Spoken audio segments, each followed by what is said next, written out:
Hi, South by. Just wanted to give you a little overview and preview of what we would like to present at South by Interactive 2013. Our working titles, Did I Just Pull That Persona Out of My You-Know-What? And I'm Nellie Lamonia. I'll be presenting with my colleague David Drucker. This is an abridged version of our slide deck. And the way we came up with this talk was thinking back to when we were hiring our new user experience architect, our new boss, and interviewed a bunch of people for the position. And when I asked them what they did to come up with their personas on their project, overwhelmingly a large number of them said they just kind of made them up. Wow. And you are really supposed to make them up, but then you're supposed to kind of do some research to validate your initial assumptions. Here's a case study of personas used on one of our projects. And these common names, you've probably heard of them before, Larry, Moe, and Curly. I'll get into the details of parts of these personas that worked and the parts that didn't work so well. So, a little background on personas. They're used to really unite the product team, give them a conversation, reduce conjecture about who we're building a product for, and build the product with the right requirements. Personas are created from field studies. They start with understanding your domain, the product's domain, and then you go into understanding the users in that space and do some tasks analysis on them and really go out and talk to these users and ask them questions about how they do their tasks so that you can understand their mental model and behavior and expectations of the system you're creating for them. Personas are made up because they're not really real people that we talk about, but they're based on real people. We usually start with an initial hypothesis of who we think these roles are, and then we need to go out and validate that persona, research, and validate that the people that we're thinking we're building it for is right.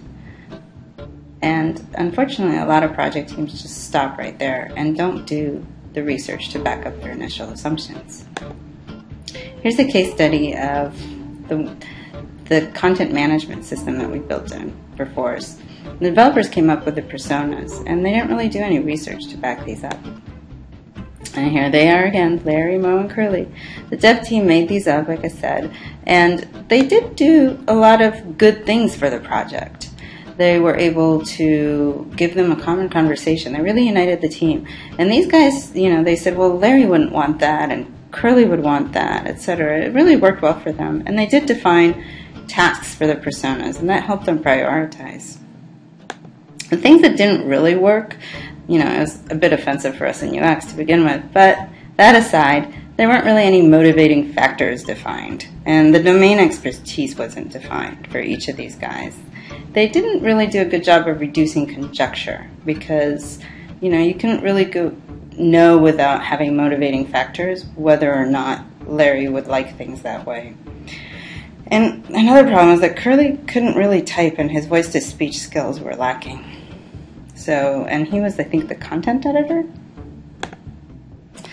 So what did we do with this project? We did a take two. First thing, we discarded Larry, Moe, and Curly, rest in peace, guys. And then we researched the domain first by talking to somebody internally that managed the website to find out what are the roles and tasks in managing a website.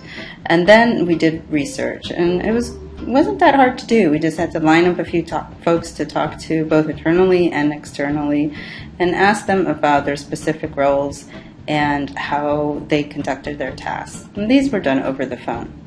And then we synthesized the findings into new personas. And we came up with Aaron, a front-end developer, Maya, a content editor, and Ed, a site administrator.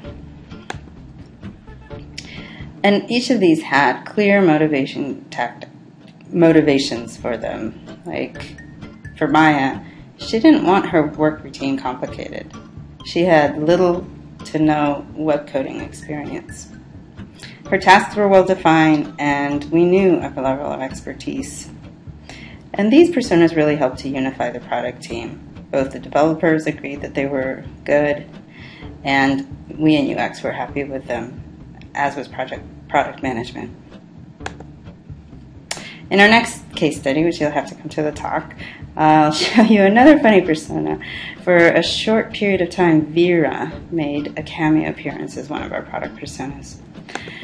Well, thanks for watching, and we hope that we get your vote, and see you at South by Southwest Interactive 2013. Cheers!